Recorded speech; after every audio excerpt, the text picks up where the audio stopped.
ജില്ലാ സഹകരണ ബാങ്കുകൾക്ക് അനുകൂലമായി നബാർഡിന്റെ റിപ്പോർട്ട്. സംസ്ഥാനത്തെ ജില്ലാ സഹകരണ ബാങ്കുകൾ KYC മാനദണ്ഡങ്ങൾ പാലിച്ചാണ് മുന്നോട്ടു പോകുന്നതെന്നാണ് റിപ്പോർട്ടിൽ പറയുന്നത്. നബാർഡിന്റെ റിപ്പോർട്ട് നാളെ ജില്ലാ സഹകരണ ബാങ്കുകൾ സുപ്രീം കോടതിയിൽ സമർപ്പിക്കും. സഹകരണ ബാങ്കുകൾ KYC മാനദണ്ഡങ്ങൾ പാലിക്കുന്നില്ലെന്നും അടിസ്ഥാന സൗകര്യങ്ങൾ ഇല്ല എന്നുമാണ് കേന്ദ്ര സർക്കാർ കോടതിയിൽ വാദിക്കുന്നത്. എന്നാൽ ഇതിന് കടകവിരുദ്ധമാണ് നബാർഡിന്റെ റിപ്പോർട്ട്. കേന്ദ്ര സർക്കാർ വാദം തെറ്റാണെന്ന് തെളിയിക്കാൻ സഹകരണ ബാങ്കുകൾ ഈ റിപ്പോർട്ട് കോടതിയിൽ ഹാജരാക്കും. KYC മാനദണ്ഡങ്ങൾ പാലിച്ചുകൊണ്ടാണ് ജില്ലാ സഹകരണ ബാങ്കുകൾ പ്രവർത്തിക്കുന്നത് എന്നാണ് നബാർഡിന്റെ പരിശോധനയിൽ കണ്ടെത്തിയത്. എന്നാൽ KYC മാനദണ്ഡങ്ങൾ പാലിക്കാത്തതിന്റെ പേരിൽ bank of India, bank of Baroda, HDFC, Canara bank, corporation bank, Punjab national bank തുടങ്ങി 13 ബാങ്കുകൾക്ക് നേരത്തെ റിസർവ് ബാങ്ക് പിഴ ചുമത്തിയിരുന്നു.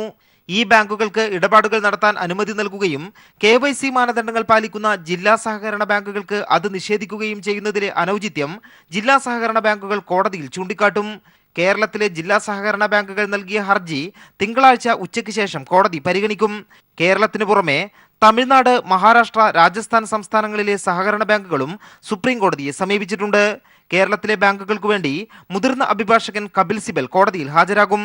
News bureau, Delhi. നരേന്ദ്രമോദി സൃഷ്ടിച്ച നോട്ട് പ്രതിസന്ധി ഉടൻ തീരില്ലെന്ന് ധനമന്ത്രി തോമസ് ഐസക്. ട്രഷറികളുടെ പ്രവർത്തനങ്ങൾ സാധാരണഗതിയിലാവാൻ 1 വർഷമെങ്കിലും എടുക്കുമെന്നും ധനമന്ത്രി പറഞ്ഞു. മോഡി സൃഷ്ടിച്ച പ്രതിസന്ധി അങ്ങനെയൊന്നും ഒരു ദിവസം കൊണ്ട് തീരത്തില്ല. ഇതിന് 6-7 മാസം പിടിക്കുന്നു സാധാരണ നില വരാനായിട്ട്. എന്തൊരു ഭ്രാന്താണ് ഈ ചെയ്തിരിക്കുന്നത്. എലിയെ കൊല്ലാൻ നമുക്ക് സമാശ്വാസം കൊടുക്കാൻ പറ്റും. മറികടക്കാനൊന്നും സംസ്ഥാന സർക്കാരിനെ കൊണ്ടാവത്തില്ല. ഈ നോട്ടച്ചടിക്ക് അനുവാദം തന്നു കഴിഞ്ഞാൽ നമുക്ക് വല്ലതും നോക്കാം. അല്ലെങ്കിൽ ഇത് കേന്ദ്ര സർക്കാരിന് മാത്രം പരിഹരിക്കാൻ പറ്റുന്നതാണ്. പുതിയ 50 രൂപയുടെയും 20 രൂപയുടെയും നോട്ടുകൾ അച്ചടിക്കാൻ ഒരുങ്ങിയ റിസർവ് ബാങ്ക്. പഴയ നോട്ടുകൾ പിൻവലിക്കില്ലെന്നും റിസർവ് ബാങ്ക് വ്യക്തമാക്കി. അവ തുടർന്നും ഉപയോഗിക്കാം. നേരിയ മാറ്റങ്ങൾ മാത്രമാവും പുതിയ നോട്ടുകൾക്കുണ്ടാവുകയെന്നും സൂചനയുണ്ട്. നേരത്തെ അസാധുവാക്കിയ 500-ന് പകരം പുതിയ 500 രൂപ നോട്ടുകൾ റിസർവ് ബാങ്ക് പുറത്തിറക്കിയിരുന്നു. വാർത്തയിലേക്ക്. കൊച്ചിയിലേക്ക് 55 കോടി രൂപയുടെ കള്ളപ്പണം എത്തിയതായി സംശയം. ഭക്ഷ്യ എണ്ണ കയറ്റുമതിയുടെ പേരിൽ പണമെത്തിയത് ബൾഗേറിയയിൽ നിന്ന്. കൊച്ചി എളമക്കര സ്വദേശി ജോസ് ജോർജിന്റെ അക്കൗണ്ടിലേക്കാണ് കോടികൾ എത്തിയത്. പ്രാഥമിക പരിശോധനയിൽ കയറ്റുമതി രേഖകൾ വ്യാജമെന്ന് അന്വേഷണ ഏജൻസികൾ കണ്ടെത്തി. ജോസ് ജോർജിന്റെ ബാങ്ക് അക്കൗണ്ടുകൾ മരവിപ്പിച്ചു. എന്നാൽ എത്തിയത് കള്ളപ്പണമല്ലെന്നും ഭക്ഷ്യ എണ്ണ കയറ്റുമതിയുമായി ബന്ധപ്പെട്ടാണ് പണം എത്തിയതെന്നും ജോസ് ജോർജ് പ്രതികരിച്ചു.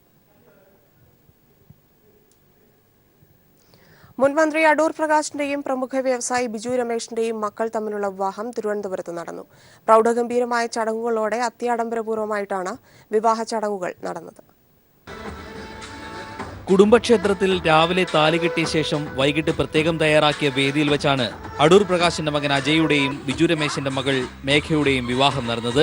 മറാഠി നൃത്തത്തിന്റെ അകമ്പടിയോടെയാണ് വധുവിനെയും വരനെയും അക്ഷർധാം ക്ഷേത്രത്തിന്റെ മാതൃകയിൽ തയ്യാറാക്കിയ വേദിയിലേക്ക് ആനയിച്ചത്. ചടങ്ങിന് കൊഴുപ്പ് കൂടാനായി ഫ്യൂഷൻ സംഗീതത്തോടൊപ്പം താണ്ഡവം കൊറിയോഗ്രാഫേഴ്സിന്റെ ഡാൻസ് പെർഫോമൻസും അരങ്ങേറി. വിവാഹത്തിന് മുന്നോടിയായി ദൈവദശകം മുഴങ്ങി. മന്ത്രസാന്ദ്രമായ അന്തരീക്ഷത്തിൽ അജയ് മേഘയുടെ കഴുത്തിൽ മാല ചാർത്തി.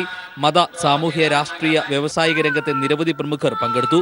രാജ്യസഭാ ഉപാധ്യക്ഷൻ PJ കുര്യൻ, വയലാർ രവി, കടകംപള്ളി സുരേന്ദ്രൻ, മേഴ്സിക്കുട്ടിയമ്മ, CPIM നേതാക്കളായ ആനത്തലവട്ടം ആനന്ദൻ, M വിജയകുമാർ, V ശിവൻകുട്ടി, തമിഴ്നാട് മന്ത്രി വേലുമണി അടക്കം നിരവധി പ്രമുഖർ പങ്കെടുത്തു. നോട്ട് പ്രതിസന്ധിയുടെ പശ്ചാത്തലത്തിൽ ഏറെ അത്യാഡംബരപൂർവ്വം നടത്തിയ വിവാഹ ചടങ്ങിൽ നിരവധി VIP-കൾ പങ്കെടുത്തില്ല എന്നതും കോൺഗ്രസ് നേതാവ് കൂടിയായ അടൂർ പ്രകാശിന്റെ മകന്റെ വിവാഹ ചടങ്ങിന് സംസ്ഥാനത്തെ പ്രമുഖ കോൺഗ്രസ് നേതാക്കൾ പങ്കെടുക്കാത്തതും ശ്രദ്ധേയമായി. News bureau, Thiruvananthapuram. ഡിസംബർ 6-ന്റെ പശ്ചാത്തലവും തീർത്ഥാടക തിരക്ക് വർദ്ധിച്ചതിനാലും ശബരിമലയിലെ സുരക്ഷ ശക്തമാക്കി. പോലീസും വനംവകുപ്പും ബോംബ് സ്ക്വാഡും അടക്കം ശബരിമല വനത്തിലും ശക്തമായ പരിശോധനയാണ് നടത്തുന്നത്. DIG സ്പർജൻ കുമാർ IPS ആണ് സുരക്ഷയുടെ ചുമതല വഹിക്കുന്നത്. ഡിസംബർ 6-ന്റെ പശ്ചാത്തലത്തിലും ശബരിമലയിലെ തിരക്ക് വർദ്ധിച്ചതിനാലും സുരക്ഷ ശക്തമാക്കാനാണ് തീരുമാനം. 2500-ലധികം സുരക്ഷാ ഉദ്യോഗസ്ഥരെയാണ് ശബരിമലയുടെ വിവിധ ഭാഗങ്ങളിലും പമ്പയിലുമായി നിയമിച്ചിരിക്കുന്നത്. ഡ്രോൺ ക്യാമറ ഉപയോഗിച്ച് സന്നിധാനം, ശരംകുത്തി, പമ്പ എന്നിവിടങ്ങളിലെ ദൃശ്യങ്ങൾ പകർത്തിയുള്ള പരിശോധനയും നടത്തുന്നുണ്ട്. DIG സ്പർജൻ കുമാറാണ് സുരക്ഷ കത്തുന്നത്. വീക്കെൻഡ്സിൽ തിരക്ക് കൂടുതലുള്ള സമയത്ത് നോക്കാൻ വേണ്ടി വന്നതാണ്. പിന്നെ ബാക്കി പമ്പായാലും സന്നിധായാലും എക്സ്പ്രസ് മറ്റു കാര്യങ്ങളെല്ലാം സുരക്ഷ ശക്തമായ സെക്യൂരിറ്റി അതെല്ലാം ഏർപ്പാട് ചെയ്തിട്ടുണ്ട്. പോലീസ്, ഫോറസ്റ്റ്, ബോംബ് സ്ക്വാഡ് തുടങ്ങി വിവിധ വിഭാഗങ്ങളുടെ സുരക്ഷാ ഉദ്യോഗസ്ഥർ ഉൾപ്പെടുന്ന 5 ടീമായി വനത്തിനകത്തും പരിശോധന നടത്തുന്നുണ്ട്. കഴിഞ്ഞ ദിവസം നടത്തിയ പരിശോധനയിൽ 360 കിലോ സ്ഫോടക വസ്തു കണ്ടെത്തിയിരുന്നു. ശബരിമലയിൽ തീർത്ഥാടകരുടെ തിരക്ക് കൂടിയതിന്റെ പശ്ചാത്തലത്തിൽ തന്നെയാണ് ശബരിമല സന്നിധാനത്തും അതോടൊപ്പം ശബരിമല ഉൾപ്പെടുന്ന വനപ്രദേശങ്ങളിലുമടക്കം പോലീസിന്റെയും മറ്റ് സുരക്ഷാ സേനകളുടെയും നേതൃത്വത്തിൽ വലിയ സുരക്ഷ ഏർപ്പാടാക്കാൻ തീരുമാനിച്ചത്. സന്നിധാനത്ത് നിന്നും ക്യാമറമാൻ ബിനേഷ് നേതാജിക്കൊപ്പം ബിജേഷ് നടുവിൽ.